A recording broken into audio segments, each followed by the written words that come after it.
My name is Carlisle. I am an alcoholic. Yeah, it's a big crowd. I was hoping for a small one, but yeah, I'm getting hot. I'm gonna take this jacket off. Okay, I'm supposed to tell a little bit about what it was like, what happened, and what it's like today. And I also like to say, give my sobriety date's October 15th, 2014. I am a member of Keeping It Sober group in Aberdeen, and I have a sponsor who has a sponsor, and I am a sponsor today, something I didn't think I could never dream of being. I mean, every time I came in these doors, I was so beat down, I never thought I could help anybody. I was just always looking for help. So anyway, tell a little bit about what it was like.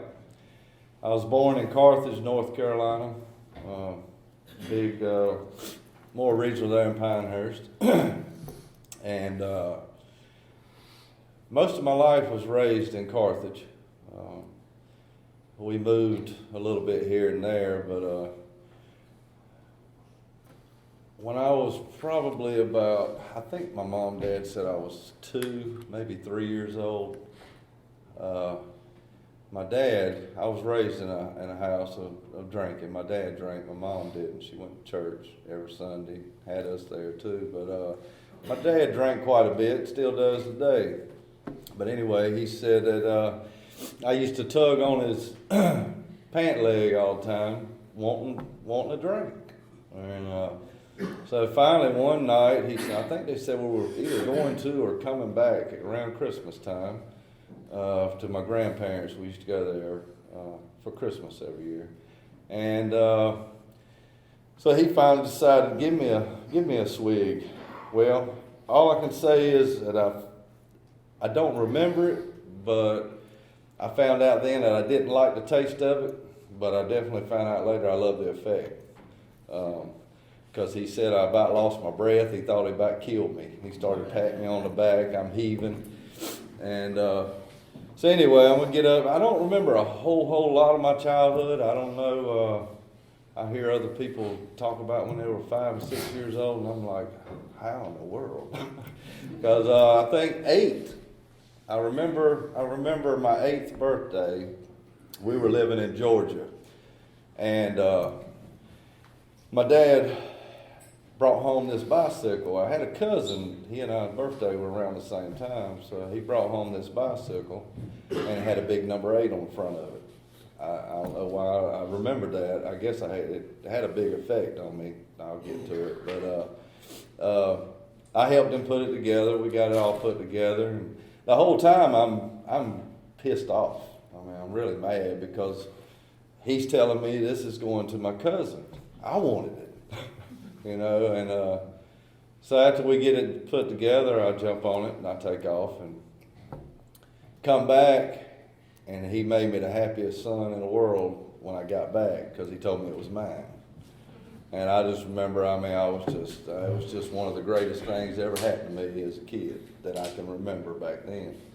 But at that age also, I remember there was this little girl that I liked in the neighborhood, and we were out playing in the front yard, and I knew she had this dollar bill. I knew she had one. And we were out there playing, and I found $1 on the ground. So I picked it up, put it in my pocket. She starts looking for it. She's missing her $1. I'm out there helping her look for this $1. So, I was a thief very young. Thief and a liar. Of course, I did get a whooping over it. My dad still beat me because he knew I was lying. So I started out real young. I also remember at a young age, I don't remember too much about school in Georgia, but I do remember when we moved back to Carthage. We moved right back to the same house, probably around 9, 10, somewhere in there. We only stayed in Georgia a couple of years. I remember in school, I never, I've heard a lot of stories since I started coming to these rooms, and I hear people talk about a chameleon. So I'm not going to call myself a chameleon, but that's what I was. I mean, I never felt a part of anything. I mean, I could be at a family reunion and felt different. All I wanted to do was go around back, smoke some cigarettes or a joint. I didn't want to be in that crowd. Anyway, but wherever I was at, I could play a part. If I was in church, I was a good little church kid. And if I was around the guys, let's go skip class, I'm all for it. Whatever, I'm for it. And I was real shy, especially with the girls. And I found out later that after a couple of drinks, that didn't happen anymore. But I think my first drink was around 12. I remember I had a neighbor who had a older brother.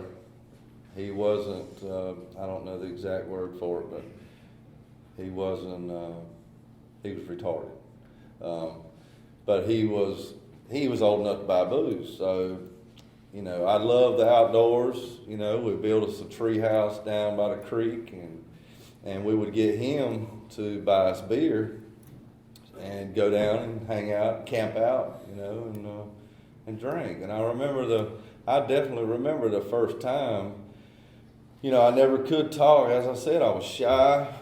I couldn't carry on conversations. I just didn't feel right inside. I didn't know who I was, I guess. Well, I know that's what it was. I didn't know who I was. But after I get a couple of them in me, I thought I was somebody. I could talk better. I looked better. I could shoot pool better. I could dance better. Every time I'd go shoot pool, I'd make sure I got me a couple before I went. Because I was a pool shark after a couple of beers. So... anyway, I stayed most of my life there in Carthage and went to Carthage Elementary. And I did pretty good in school, grade-wise, up until I got to about the 8th grade, I believe it was. That's when I started skipping school. I'm sure there's one person in here who probably know what I'm talking about. And go down there to the baseball, them long steps going down that back there. And that was my little trail up. They had a little pool hall, and we'd go up that little pool hall, and that's where I'd hang out. And till time school would be over with, and then we'd sneak back up and climb in the bus and hide back in the back till the bus got loaded and going home. Got away with it for a little while, I always end up getting caught every time. Thought I was being slick, and even now when I got older, I was not just skipping school, but drinking and driving. I was pretty fortunate with that deal. I did a whole lot of it, and I should have had a stack of DWIs, but I don't know. I really don't know what it was because I was under the influence quite enough to where they should have locked me up, but somehow I was such a conniving, manipulating, whatever. I could talk my way out of it. I play it off. I don't know what it was, but I never got a DWI. Got quite a few felonies, no DWIs. So again, getting to the felonies, living the life I lived, I not only drank, I have some other outside issues in my story that really got bad later. But in the beginning, it was just booze, and I smoked pot, and I always swore I'd never do anything hard. Me and one of my guys I grew up with, we made a pact that that's all we'd ever do in our life, And I also remember sitting on our carport out there talking to these guys, and I wasn't really happy with my dad. I never had a dad in my life, and don't know, quite a few people probably remember it in here. There's probably a lot that don't. The Andy Griffin Show. And I used to watch that show every day. I couldn't wait to get home off the bus to watch Andy Griffin and Gilligan's Island. That was my two shows. And I like Gilligan. I actually got the nickname Gilligan in school after a while somehow. But anyway, Andy Griffin was my idol. I mean, I remember thinking as a kid, I couldn't wait till I grew up. I wanted to grow up, get married, have me a couple kids so I could be this perfect dad. I wanted to be, I don't know, I can't even explain it. I just had something was in my mind. I just wanted to be this perfect dad. And Andy Griffin was my idol. That's who I wanted to be like. You know, he didn't have to give too many whoopings, but he had Opie trained well. You know, so never thinking about it as a TV show. You know, so I was living in such a fairy tale myself. Most of the time, I was a big dreamer. I sat in class. I used to get picked on even by teachers. I'd be sitting in the classroom thinking about the woods and the creek with my mouth wide open, and they'd tell me to shut it before a fly flew in it. Make me so mad. Matter of fact, she was one on my resentment list. But but anyway, again, I was a hard worker. I went to work in tobacco fields when I was 12 years old. I liked to work. I didn't like school too much. I really didn't like school. I liked working. And so I started working part-time tobacco fields. Actually, when I was about 9 is when I started summertime help tobacco fields. And there was a lot of drinking going on at the end of the days, you know. And I just see those guys they look like they were just having a ball. Just have, you know, work hard all day and play hard all night. And that's kind of, I mean, I just, that kind of life was fascinating to me. You know, my dad, as I said, my dad used to drink, and he would throw parties. You know, all his buddies coming over on the weekends, and they'd play cards and shoot guns, and I just loved it. That's what I wanted. That's the way I wanted to do when I got older. And so again, as I said, when I was 12 is when I really started drinking a little bit. Well, I get on up. As I said, I like to work, and I managed to save a little money. And I was one of those guys. By the time I turned 16, I got my license, and I got my car. I had me a car. Had saved enough money to get me a vehicle. And boy, I thought I was somebody then. I remember my dad telling me, because I had a bunch of friends. Daddy said, boy, them boys ain't your friend. You tell them you can't give them a ride, I bet they won't be your friend no more. Because I'd be hauling people everywhere. But I enjoyed it. I'd gripe and grumble about it, but I thought I was having a good time. Well, I did have a good time. I had a lot of good times. Anyway, I got up to my senior year in high school, and I thought my world had come to an end. I got diagnosed with cancer, and they told me I would probably not live. So there for a brief moment, I don't know how long it lasted, but I had done made up my mind. I was just going to party as hard as I could party, and try to get with all the girls I could get before I left here. I mean, that's what I was. that's what went through my mind, because I've already accepted I'm dying. You know, I'm getting ready to die, but I don't know what happened. I don't even remember exactly what was going on when it happened. I just remember all of a sudden I thought, wait a minute, I'm not going to die. I'm too young, and I can't die. And that's what I started believing. Well, obviously I didn't. I'm still standing here. So anyway, this girl I had met in high school, I broke it off with her when I found out I had cancer, because And I wanted to try to get about 50 or 100 before I left here. So I couldn't just stay with one. And so I broke it off with her. Well, there was this club out on 211 called Sneaks. I don't know if anybody here remembers that, but I used to go there a lot. And me and a good friend of mine grew up together, went to high school together. He's died of this disease, by the way. He's no longer with us. He and I were back there shooting pool. And I remember he says, all of a sudden he's like, "Ain't that girl that you just broke up with a while back?" She was just coming in the door, and I looked out, and I was like, "Yeah, that's her." He said, "Well, you mind if I go talk to her?" I said, "Yeah, I mind, 'cause I'm going to talk to her."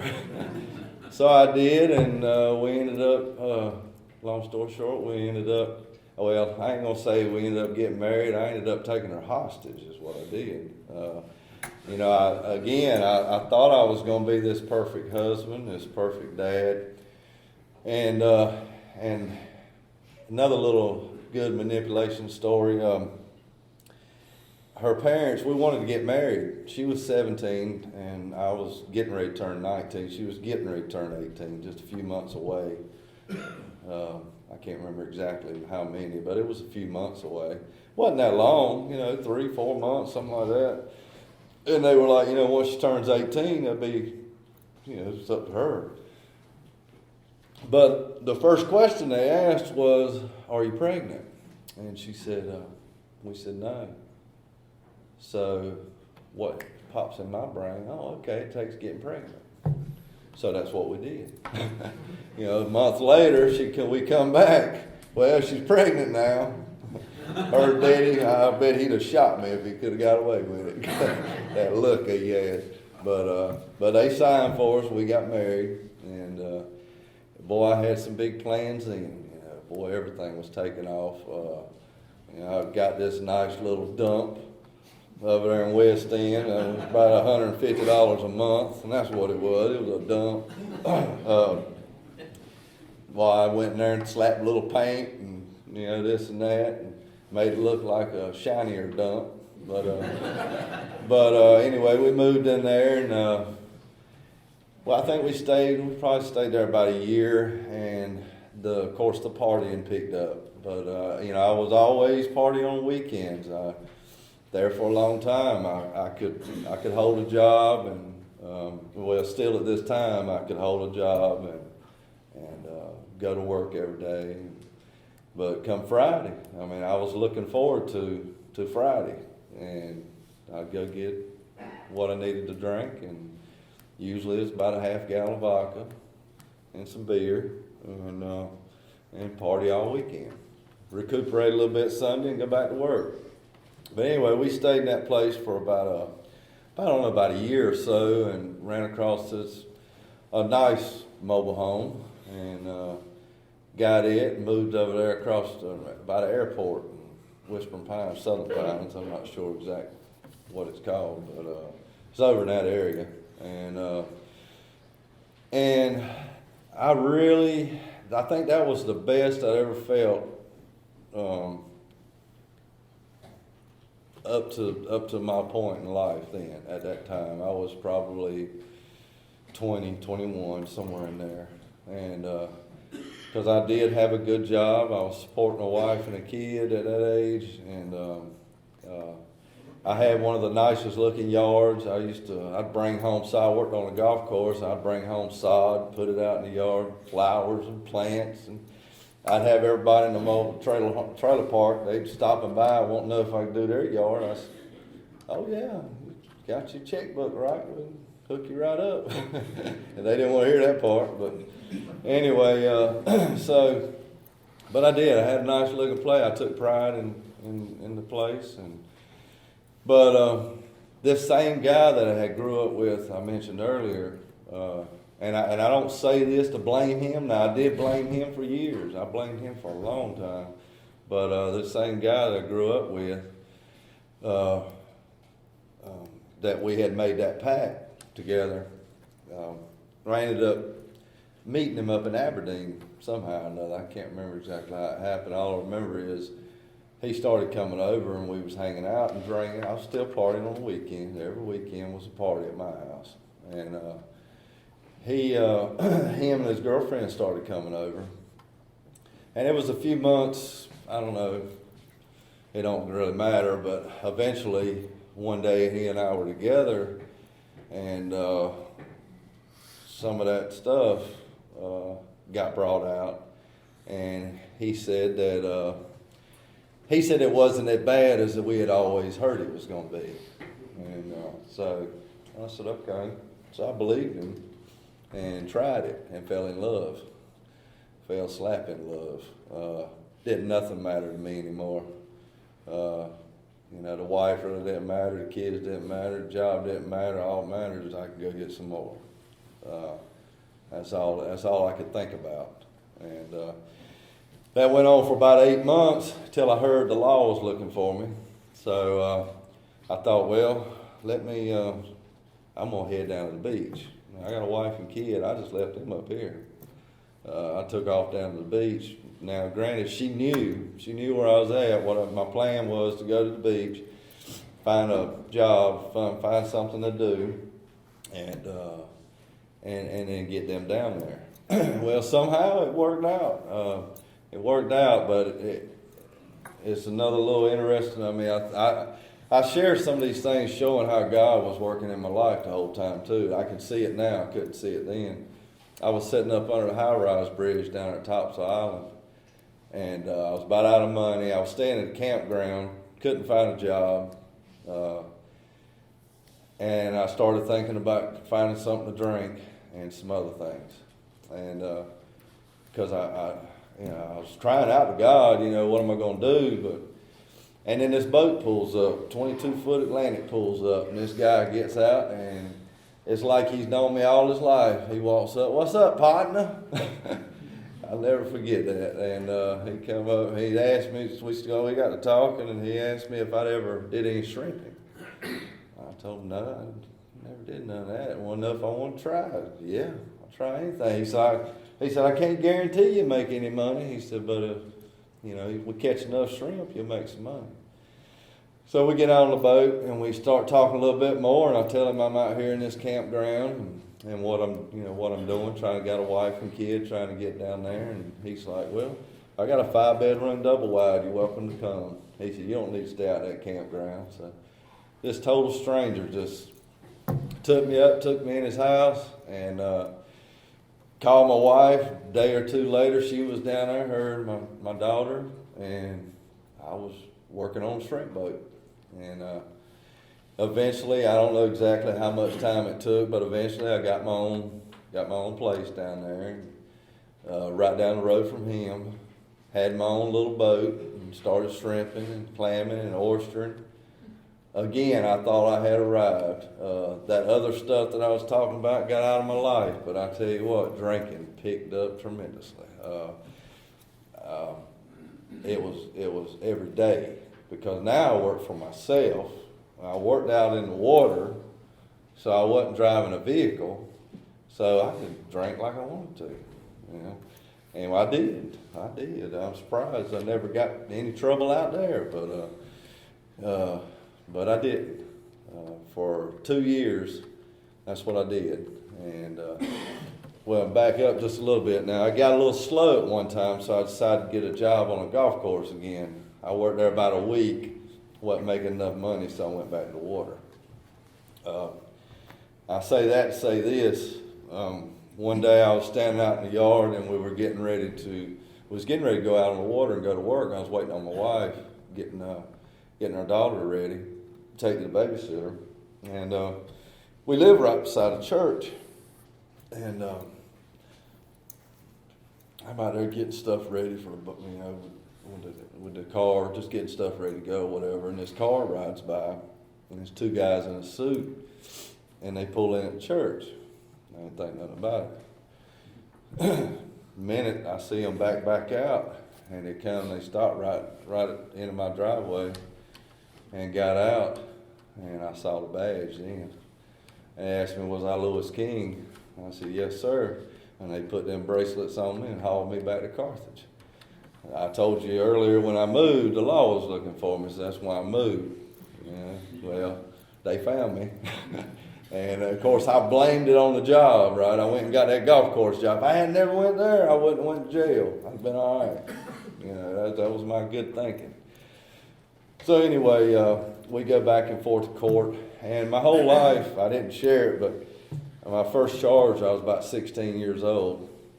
And I think I might have got another charge when I was 17 years old.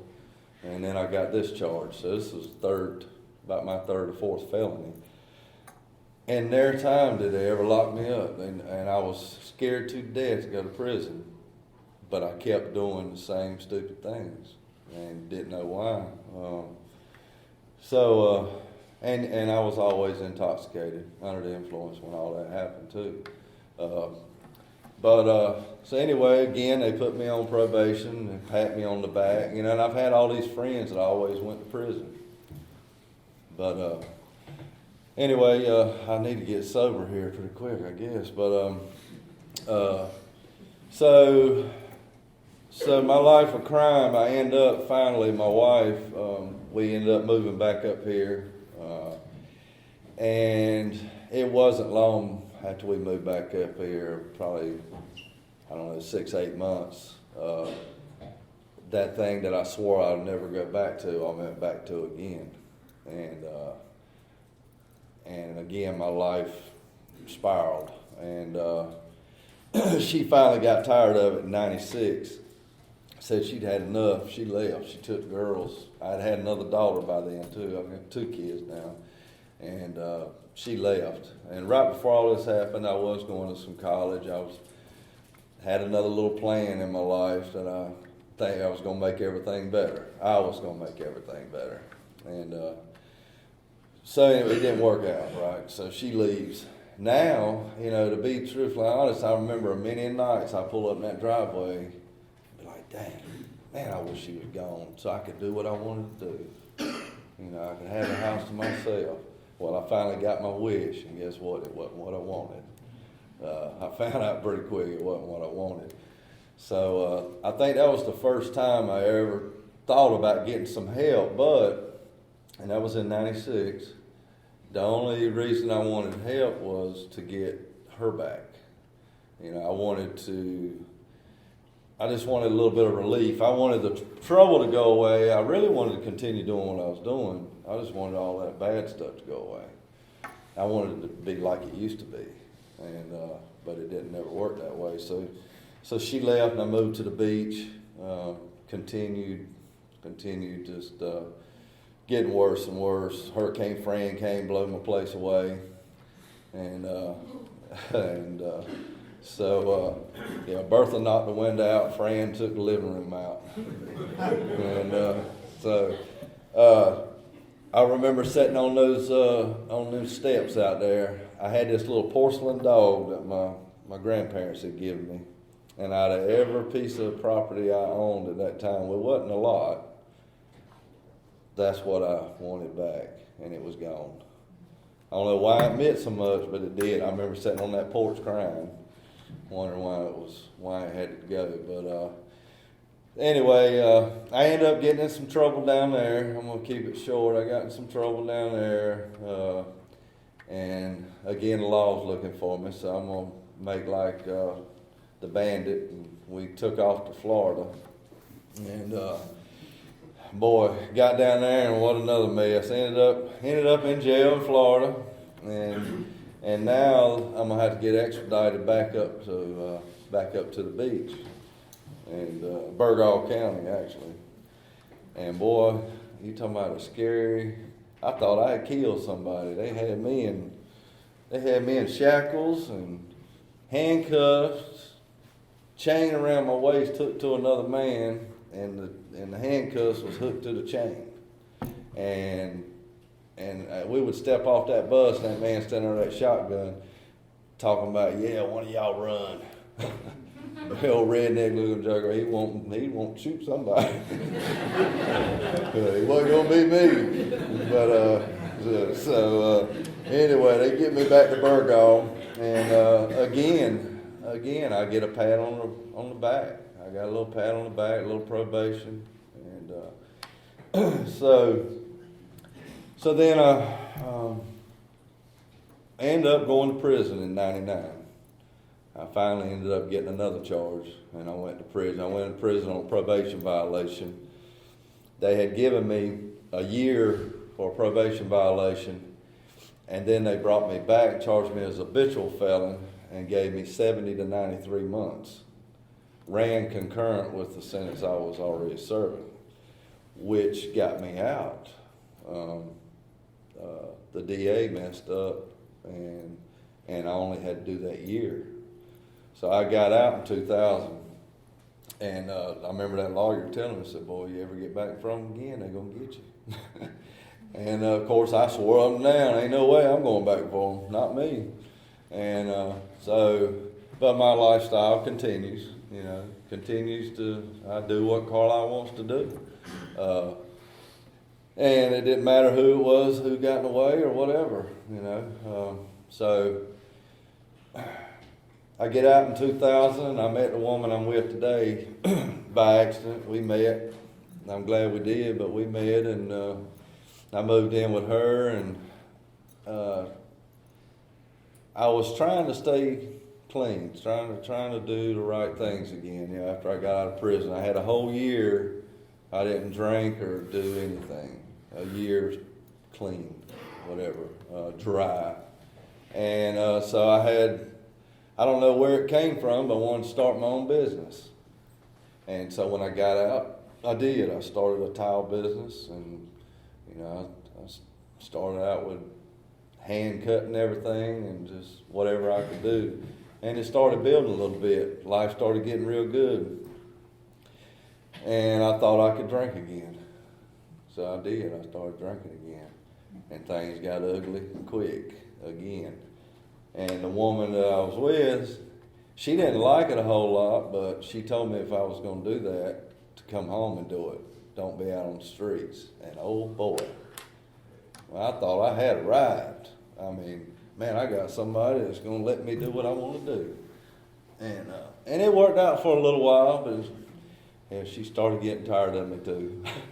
She started getting tired of me too. So I'm going to get on up to 2012. I'm going to jump to, well, no, I ain't going to jump to 2012. I got to go ahead and tell you. I met her in 2000. And 2003, that 70 to 93 months that they took away, I got it back. I went to prison February 2003. And when I got in there, that's when I met some of these guys in here. And that's when I really was introduced to AA in a way I've never seen it before. Because I remember the very first one I went to was down at Wilderville, and I just remember a bunch of old folks, and smoke was hovering about this high off the tabletops, and I just felt so out of place. There ain't no way I'm like these people. There's no way. My life ain't that bad. And I remember thinking that, but this time I was introduced to, I don't know, it was a little something different, and but I still wasn't willing to do everything that was suggested, or a lot of things that were suggested. I still wanted to do it Carlisle's way. So I stayed sober for almost 6 years in prison. Kind of like a role model prisoner, you might want to say.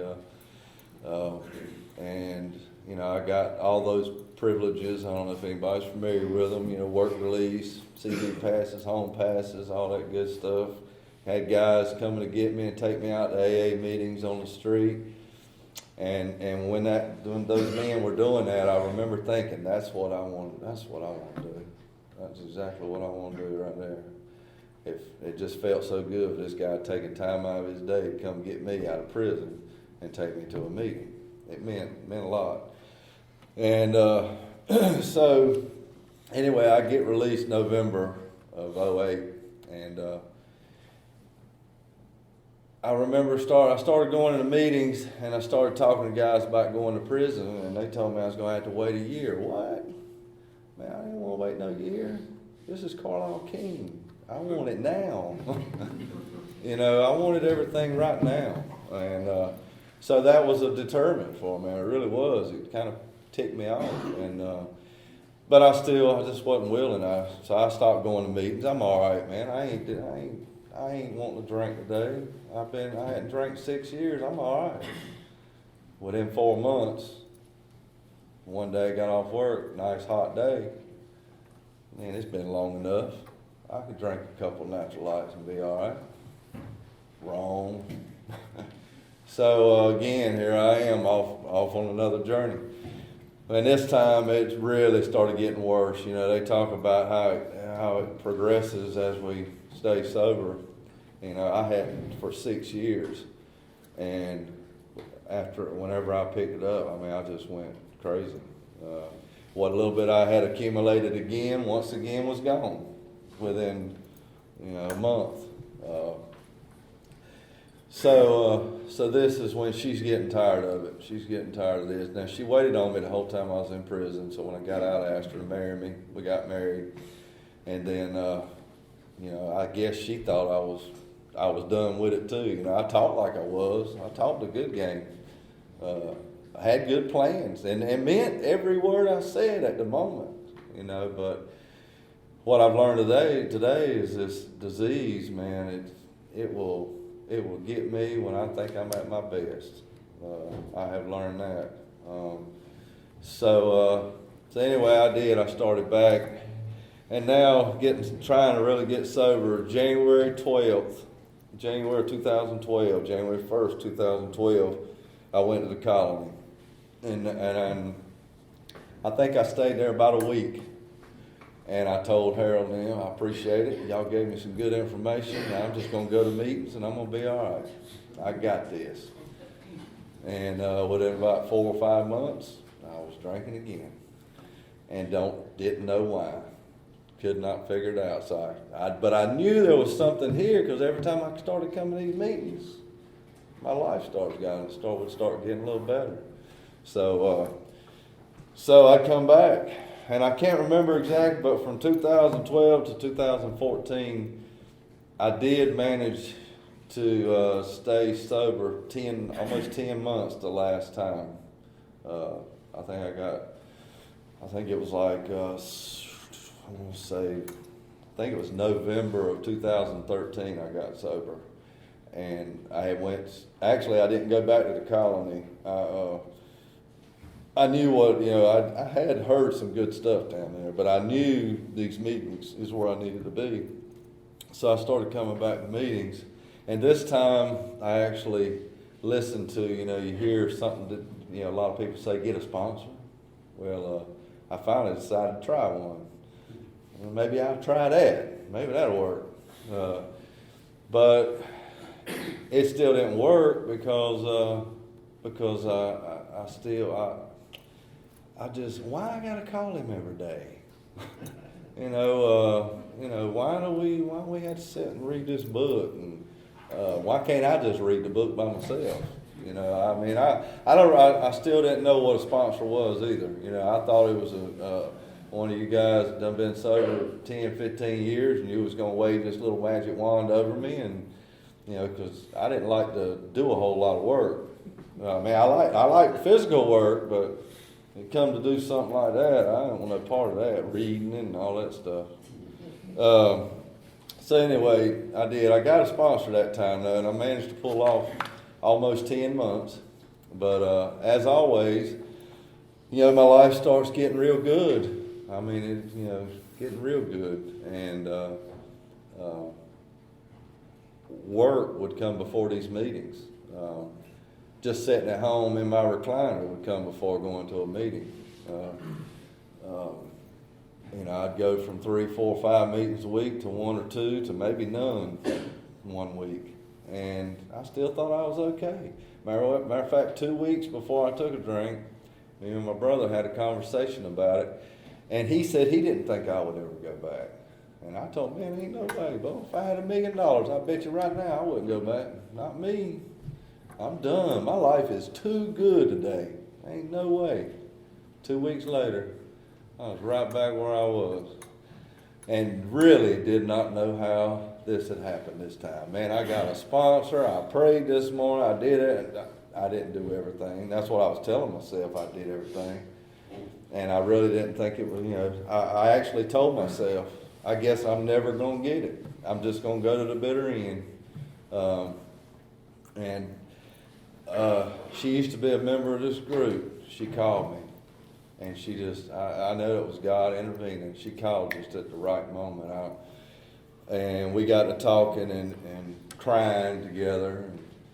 And she told me to get back into these meetings. She said she didn't want to see me die. She doesn't see too many others die of this disease.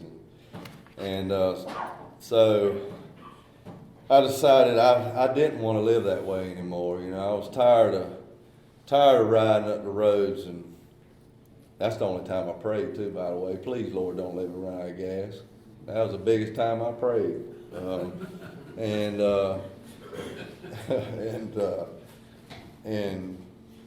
I was just tired of rubbing two nickels. Well, I wouldn't even have two nickels rubbed together, but I was tired of being broke. I was tired of that feeling on the inside where I just dead. I was dead, man. I can't explain it, but it's a place I hope not to ever be at again. So I called I called one guy in this room, and he and another man came and picked me up at my mom and dad's, and they were going to take me up to detox, and I was going to try Samaritan Colony again this time. And I was definitely to a point in my life. I stayed out 3.5 weeks after that 10 months, and that was it. And I remember my mom, she's saying now too, my dad, he done slack give up. Oh, he keep going back and forth, he ain't gonna stay with it. And mom was like, yeah, but he only stayed out 3.5 weeks this time. Maybe it did something. Maybe AA's doing something for him. So anyway, these guys, they come out there and they pick me up, and we go up to the hospital. And so I'm thinking now, good, I felt a relief. I'm at the hospital, and I'm laying in the bed, I'm waiting on them to take me to detox. I had fallen asleep, and nurse come in there about 1 o'clock in the morning, woke me up, said, "Are you ready to go?" I said, "Upstairs." She said, "No, home." What? Because these guys done left, and I'm stuck at the hospital. But I called somebody else in this room, and they came and picked me up and took me home. And one of those other guys came and got me the next morning and took me to Samaritan Colony. And I walked in those doors down there, and I told him, man, I want to say this too, I was always worried when I would go to treatment, and because I did go to treatment a few times, but I'd always worry about bills and money and what was going to happen, what I needed to do to make the future better when I would get in those places. That's how I thought. And this time, I can honestly say I did not care. I didn't care. All I wanted to do was get sober. I was sick and tired of trying it my way. I was willing to, if you told me to go out there and shovel some horse manure, it was going to get me sober, I was ready to go do it. I mean, I really was. And, I had this truck. That was about the only thing I had left, and I was about to lose it. So I did. I went down to the colony, and I walked in there, and I told those guys, I threw my hand up. I said, man, I surrender. I'm done. Y'all tell me what to do. And that's what I've been doing up to today. I went through the colony. I actually stayed the whole 28 days, and thought I was going to go home, and was ready to go home that on a Monday morning.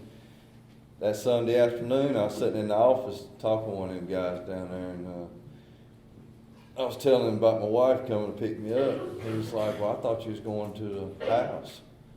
I said, no, I'm going home. I said, why, you think I ought to? He said, yeah.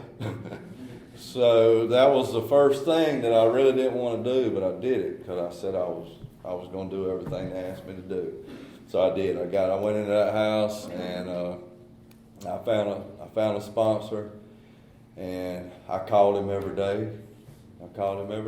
And I still had those thoughts sometimes, especially when I called 2 or 3 days in a row and he don't answer. It was like, But you know what? I know today for me, it's because I was so self-centered. It was always all about me. Today it's not. I don't care if you answer or not. I'll leave you a message.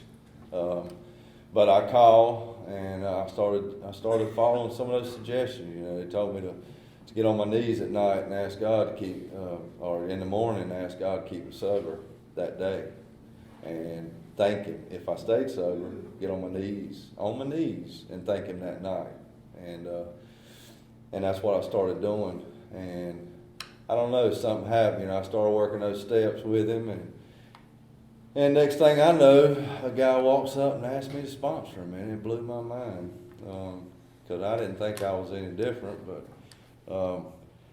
but I did make it probably 7-8 months sober, and I started going into prison. I started going down to Morrison, and I've been doing that ever since. And you know, I love it. I love carrying the message of Alcoholics Anonymous, carrying the message of hope, because I didn't have any. There at the end, I had none. It was either go to the bitter end and die, or kill myself and die, because I just didn't see anything getting any better ever. And get a little teary-eyed.